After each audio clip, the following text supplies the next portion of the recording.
21-де.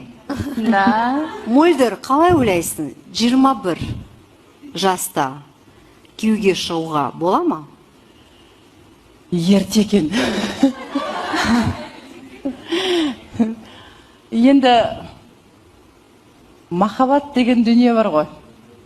Еш нәрсеге қарамайсың, жағдайға қарамайсың. Қап-қара деп отырсыз ғой енді. Біз үшін аппақ болып көрінді сол кезде.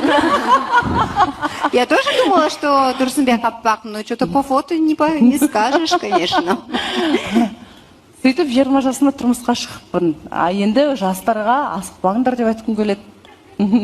Қазір мысалы әдем айтса, күйеуге шығамын деп жібересің ба?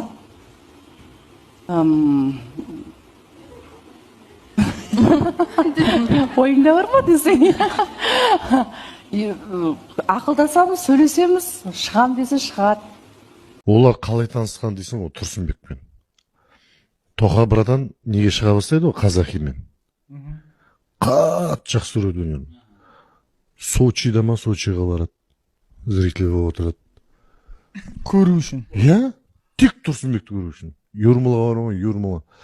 Сосын жайлап 3-4 ойыннан кейін уже бір түсет, көзіне екі түсет, жаңан тани бастайды Тұрсынбек. Сахнада тұр. Көрермен. Ана талпаның ішінде бір-ақ адам көріне береді да көзіне қарай. Ол қазақ екенін білмейді, оны якут па, бурят па деп ойлап жүр ғой. Деп ржиып отырады да. Кейін Астанада бір ойын болған кезде, андай концерт болған кезде тағы да отырды да, содан кейін танысқан ғой. Братан, сен кімсің деп. Мен қазақпын, семейлікпін, қош деп, содан екеуі танысып, әрі дос қой, уже театр болып ашылды, содан бастап бізді күтіп алып, шығарып салып, уже семейде өзі біраз шаруаны тірлік бітіріп жүрген адамдар ғой. Оған еще прикол ұстайтын болдық қой, соңында 4 жылдан кейін, 5 жылдан кейін қарсы алады ғой. Так, нормально ма? Бәрі жағдайың бұрынғыдай ма? Байсың ба әлі? Сәл құрттай әсешкі берсең режиме, басқа байларға секіреміз деп шараған.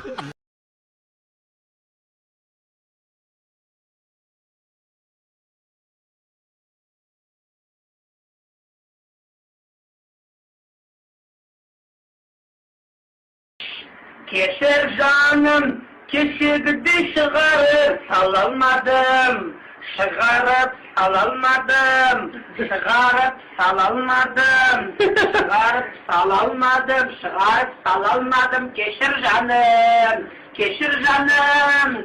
Keşigdi çıkarıp salalmadım.